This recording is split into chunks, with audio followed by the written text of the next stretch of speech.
नमस्कार, मेरा नाम डॉक्टर अंकुर अग्रवाल है। मैं senior consultant vascular and endovascular surgeon alchemist hospital sector 21 Panchkula and Ojas hospital sector 26 Panchkula में कार्यरत हूँ। आज हम वैस्कुलर सर्जरी में की होल सर्जरी के बारे में बात करेंगे। इसमें क्या है कि एक डायग्नोसिस होती है जिसे कहते हैं हम आयोटिक एन्यूरिज्म। आयोटा क्या है? आयोटा वो ब्लड वेसल या धमनी है जो हार्ट से ब्लड लेके जाती है इंटेस्टाइन में, किडनी में, दोनों लेग्स में, और इसमें बहुत हाई फ्लो होता है। अगर इस धमनी में सूजन आ जाए या इसकी नस फूल जाए, उसको बोलते हैं आयोटिक एन्यूरिज्म। तो इसमें रिस्क ये होता है कि बिना ट्रीटमेंट के इन पेशेंट्स में इस धमनी के फटने का रिस्क या ब्लड के लीकेज होने का रिस्क बहुत हाई होता है। और अगर एक बार लीकेज होने शुरू हो जाए तो 80 से 90% पेशेंट सर्वाइव नहीं कर पाते। तो इसका ट्रीटमेंट बहुत ज़रूरी है। फटने से पहले अगर इसका ट्रीटमेंट हो जाए तो पेशेंट की जान बचाई जा सकती है। तो सबसे पहले एक बार हम समझेंगे कि आयोटा क्या है। आयोटा ये नस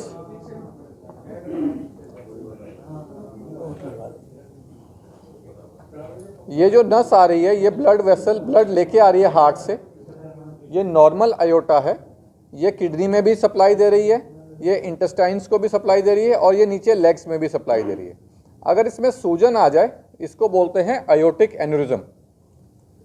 तो इस सूजन का ट्रीटमेंट कैसे किया जा सकता है? जैसे हार्ट में कोई प्रॉब्लम आती है, उसके दो तरह से ट्रीटमेंट होते हैं। एक बाईपास सर्जरी, एक स्टेंट डाल के उसको सील कर देते हैं। तो अगर हमने इसमें बाईपास करना है तो पूरा चीरा लगता है पेट में, कभी कभी हमें चेस्ट भी खोलनी पड़ जाती है। तो ये बहुत हाई रिस्क सर्जरी हो जाती है। इसमें पेशेंट्स की जान जाने के खतरा बहुत बढ़ जाता है। पेशेंट को मेजर कॉम्प्लिकेशन जैसे स्ट्रोक होना, लकवा मारना, हार्ट फेलियर होना, हार्ट अटैक आना, किडनी का फेल होना, इंटेस्टाइन्स में कालापन या गैंग्रीन हो जाना, ये बहुत हाई रिस्क होते हैं। तो इनको अगर हमने अवॉइड करना है तो हम की होल सर्जरीज करते हैं, जिसमें या तो हम बिना चीरे के सर्जरी करते हैं या छोटा सा 3 सेंटीमीटर का चीरा लगाते हैं जांग में, थाई में। तो उससे हम ऊपर स्टेंट डाल देते हैं। जैसा कि ये देखें, इसमें ये स्टेंट डला हुआ है, इसने इसको सील कर दिया। ये जो एन्यूरिज्म बना हुआ है या सूजन आई हुई है, तो ब्लड जो है अब इसके अंदर जा नहीं रहा है यहाँ पे। तो अगर ब्लड जाएगा नहीं तो ये फट भी नहीं पाएगी। तो ये सिंपल केस है आयोटिक एन्यूरिज्म का। इसको भी हमने की होल सर्जरी से बिना ओपन सर्जरी के इसको ट्रीट किया है। किंतु आज जो केस हम डिस्कस करने जा रहे हैं ये इससे भी ज़्यादा कॉम्प्लिकेटेड है। तो इसमें क्या होता है, अगर आप देखें इधर, तो इस एन्यूरिज्म में जो ये सूजन आ गई है, इसमें ये चारों नसें इन्वॉल्व हैं। 2 तो किडनी की नसें इन्वॉल्व हैं और ये इंटेस्टाइन की नसें इन्वॉल्व हैं। तो अगर इसमें हम स्टेंट यहाँ से लेके यहाँ तक डाल देंगे तो ये जो है आपकी सारी ब्लड वेसल्स को सील कर देगा। तो आपके इंटेस्टाइन में भी कालापन, गैंग्रीन हो जाएगा, किडनी भी खराब हो जाएगी। तो इसमें हमें मिनिमल एक्सेस सर्जरी में क्या कर सकते हैं? इसमें हम क्या करते हैं, जो मेजर बड़ा स्टेंट लगाते हैं हम ऊपर चेस्ट से लेके नीचे पेट तक, उसमें 4 छेद कर देते हैं। इन छेद के थ्रू हम स्टेंट अलग से स्टेंट डालते हैं।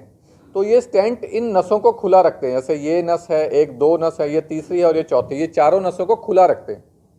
तो ये कॉम्प्लिकेटेड सर्जरी है। अगर हम इसको ओपन सर्जरी करते हैं तो 8 से 10 घंटे लगते हैं सर्जरी करने में। इसमें हमने 4 से 5 घंटे में बिना चीरे के सर्जरी कर दी है और पेशेंट 2 से 3 दिन में घर जा सकता है। सेम डे पेशेंट वॉक कर सकता है, अगले दिन से खाना पीना शुरू हो सकता है। तो कॉम्प्लिकेशन रेट आधे से भी कम हो जाता है। कुछ इस तरह से होता है कि ये आपका एक मेजर स्टेंट डल गया जो इस बड़ी वाली नस का एन्यूरिज्म को सील कर देता है। जो उसकी ब्रांचेज हैं उसमें हमने जो अलग से स्टेंट डाल दिए छेद के थ्रू, ये किडनी की ब्रांचेस को हमने सेव कर लिया और पेशेंट को बिना चीरे के, बिना किसी टांके के, बिना लंबे हॉस्पिटल स्टे के या बिना आईसीयू स्टे के आराम से पेशेंट घर चले गए। तो अगर आप ये देखें तो European journal of vascular surgery में 2021 की जो स्टडी है, इसमें यही बताया है कि अगर हम ओपन सर्जरी करते हैं तो मॉर्टेलिटी यानी डेथ होने की चांसेस ऑपरेशन के दौरान भी बहुत हाई हैं और ऑपरेशन के बाद भी बहुत हाई हैं। अगर कुल मिला के देखें तो ऑलमोस्ट डबल चांसेस हैं डेथ होने के पेशेंट के ओपन सर्जरी के बाद, अगर हम उसको कंपेयर करते की होल सर्जरी से। दूसरे अदर कॉम्प्लिकेशंस भी बहुत हाई हैं, 30%, माने 10 में से 3 या 4 पेशेंट में मेजर कॉम्प्लिकेशन होने के रिस्क हैं, जैसे हार्ट फेलियर, हार्ट अटैक, लकवा मारना, किडनी फेलियर, इंटेस्टाइन का गैंग्रीन, ये सारे रिस्क है। तो इन सारे रिस्क का जो चांसेस हैं उसको हम बहुत हद तक 80 से 90% तक कम कर सकते हैं अगर हम की होल सर्जरी करें। ये कॉम्प्लिकेशन एज के साथ बढ़ते जाते हैं। जैसे हमारी पेशेंट्स थी, शी वॉज 74 ईयर्स ओल्ड, ठीक है। तो इन पेशेंट्स में अबाउट 65, ये पेशेंट्स इंडियन पॉपुलेशन में 65 के ऊपर कॉम्प्लिकेशंस के रेट बहुत बढ़ जाते हैं। तो इनमें अगर हम की होल सर्जरीज करते हैं तो इसमें ये कॉम्प्लिकेशंस काफ़ी हद तक ख़त्म हो जाती है। ये सर्जरी बहुत रेयर है। पंचकुला रीजन में ये फर्स्ट सर्जरी है जो इतनी कॉम्प्लिकेटेड एनेउरिज्म रिपेयर हमने किया है। अगर आप ट्राई सिटी देखेंगे तो 4th या 5th केस है जो ओवरऑल इंक्लूडिंग गवर्नमेंट सेक्टर्स हमने ये इधर अल्केमिस्ट और ओजस हॉस्पिटल में किया है। Thank you. डॉक्टर, इसमें पूरा खर्चा कितना का आया था? जैसे बता रहे हो कि हो सर्जरी आप ये तो पेशेंट ECHS था, इसमें तो एक भी रुपया खर्चा नहीं आया पेशेंट का। इसमें सामान हमारा लगा है 12 लाख, 10 से 12 लाख रुपए का। उसके ऊपर 1 लाख रुपए सामान जो हॉस्पिटल का स्टे का कॉस्ट है, उससे ज़्यादा कोई खर्चा नहीं है। मेन सामान का ही खर्चा है।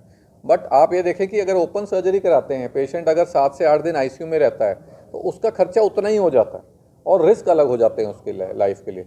तो ओपन सर्जरी में भी कोई ऐसा नहीं है कि बहुत सस्ते में हो रहा है, उसमें भी 10 से 12 लाख आराम से लग जाएगा। अगर ICU में भी रहेगा, 4 दिन वेंटिलेटर पे रहेंगे, मेजर ग्राफ्ट भी लगेंगे, बाईपास भी, तो ग्राफ्ट कॉस्टिंग आएगी 2-3-4 लाख रुपए के, तो ग्राफ्ट ही आ जाएंगे उसमें। तो इसमें कॉस्टिंग जो है ओपन सर्जरी या की होल सर्जरी में ऑलमोस्ट इक्वल है। सर्जरी ना हो इसके लिए क्या प्रिकॉशंस हैं वो लेनी चाहिए? सर प्रिकॉशन तो इसमें कुछ नहीं ले सकते। इसमें जो ये प्रिकॉशन एक लेनी है कि आपको समय पर ट्रीटमेंट कराना है, इसको इग्नोर ना करें। अगर आप पेरिफेरी में जाएंगे, जो गांव हैं या छोटे सेटअप्स हैं, उसमें इस चीज़ का ट्रीटमेंट नहीं है, लोगों को पता नहीं है कि क्या इसका हम बिना ओपन सर्जरी के भी कर सकते हैं, क्योंकि ओपन सर्जरी तो बहुत हाई रिस्क है। तो उनको यही नहीं पता कि होल सर्जरी से किया जा सकता है विद मिनिमम रिस्क। तो ये मुझे लगता है अवेयरनेस फैलानी बहुत ज़रूरी है कि इसको की होल सर्जरी के थ्रू बिना मिनिमम रिस्क लिए किया जा सकता है, जिसमें पेशेंट 2 से 3 दिन 4 दिन में घर जा सकता है एंड सेफली घर जा सकता है। ये बहुत ज़रूरी है। बीमारी के कारण क्या रहते हैं जो? सर कारण होता है विद एज जो है हमारे मसल्स में वीकनेस आती है, वैसे ही हमारी नसों में भी वीकनेस आ जाती है। तो उसमें कई बार क्या होता है, जब वीकनेस आएगी तो उसकी स्ट्रेंथ कम हो जाएगी, तो वो फूल जाती है, क्योंकि अंदर हाई फ्लो है ब्लड का प्रेशर हार्ट के पंपिंग की वजह से, तो वो फूल जाती है। एक तो ये है। दूसरा ये कि कभी कभी जेनेटिक्स भी होते हैं कि हमारा जो मसल है, नस का मसल, नस के अंदर मसल होता है जो उसको टाइट रखता है, वो अगर कमज़ोर है जेनेटिकली तो यंग पेशेंट्स में भी इसके होने के चांसेस होते हैं। इसके अलावा बहुत सारे पेशेंट में हमें कारण नहीं मिल पाता। तो ये मेन कारण तो हमारा है कि विद एज इसमें वीकनेस आती है, मस्कुलर डिजेनरेशन होता है नसों का। तो आप डॉक्टर आप क्या एडवाइस करते हैं, मतलब सोशली जो है लोग थोड़े? मुझे ये लगता है कि अगर आपके पेट में दर्द है या कमर में दर्द है और हमें ये नहीं पता चल रहा कि क्यों दर्द हो रहा है, हमने गॉल ब्लैडर का भी देख लिया, हमने एसिडिटी का भी देख लिया, गैस्ट्राइटिस का भी देख लिया, और पथरी भी देख ली कि कुछ नहीं है, तो एक बार वैस्कुलर सर्जन से ज़रूर मिले, ताकि ये जो चीज़ें हैं जो मिस हो जाती हैं, जो हमारे नॉर्मल क्लिनिशियंस के दिमाग में जल्दी से नहीं बैठती हैं, जो रेयर चीज़ें हैं, इनका डायग्नोसिस हम मिस ना हो और सही टाइम पे इनको पकड़ा जा सके इस बीमारी को, और इसको सही टाइम पे फटने से पहले ट्रीटमेंट किया जा सके। तो ये ज़रूरी है पेशेंट्स को अवेयरनेस। और इसको अगर एक बार इग्नोर भी, अगर डायग्नोस भी हो जाता है तो बहुत पेशेंट इग्नोर कर देते हैं कि भाई ये तो हमें ज़्यादा प्रॉब्लम नहीं है, हल्का फुल्का पेन किलर से काम चल रहा है। प्लीज़ अगर डायग्नोस होता है तो प्लीज़ इग्नोर ना करें। अगर आप एक बार आ गए हैं वैस्कुलर सर्जन के पास और हमने आपको दवाई दी है तो रेगुलर फॉलोअप में रहें।